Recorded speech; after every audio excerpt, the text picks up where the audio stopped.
Matapos manalo ang MP Promotion sa isang first bid laban sa Probox TV, MP Promotions na ang magiging lead promoter ng bakbakang IBF World Featherweight Champion Angelo Leo at challenger Raiz Alim. Sinabi ng MP Promotions executive na si Sean Gibbons na 3:30 AM pa lang sa Jensen ay nakamonitor na nga daw po si pambansang kamao Manny Pacquiao sa proseso ng first bid. Gusto ulit ni Pacquiao makagawa ng isang world champion na galing sa kanyang itinatag na MP Promotions. Ilan sa mga kilalang boxers na naging world champion sa MP ay sina Mark Magnifico Magsayo, John Riel Casimero at Isaac Pitbull Cruz.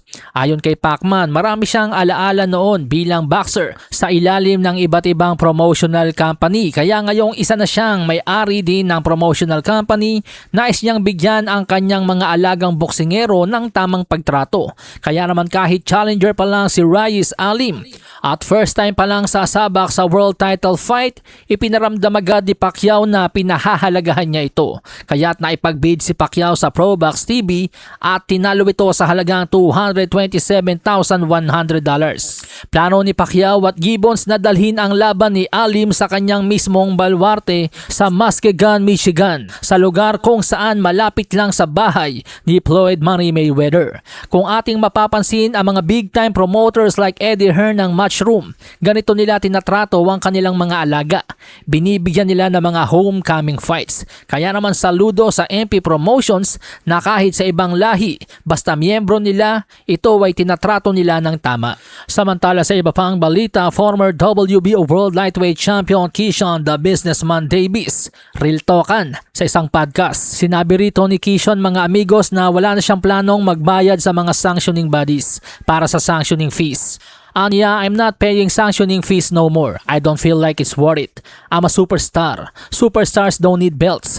Belts need superstars. Nasasabi ito ni Keyshawn mga amigos dahil 90% daw po ng mga nanonood ng boxing ay mga casuals o mga walang alam sa boxing talaga. Nanonood lang daw sila ng boxing kapag kilala nila ang panonoorin. Kaya kapag nasa level ka na raw mga amigos ng parang superstar, ni Keyshawn, hindi mo na kailangan ng belts. Belts na ang mga ngailangan sa'yo. Kumpiyansa si Keyshawn sa kanyang sarili na kapag siya ay napanood ng mga boxing fans, siya ay hahanap-hanapin. Of boxing fans are casuals. They're people that they're not into boxing. They're into this fighter.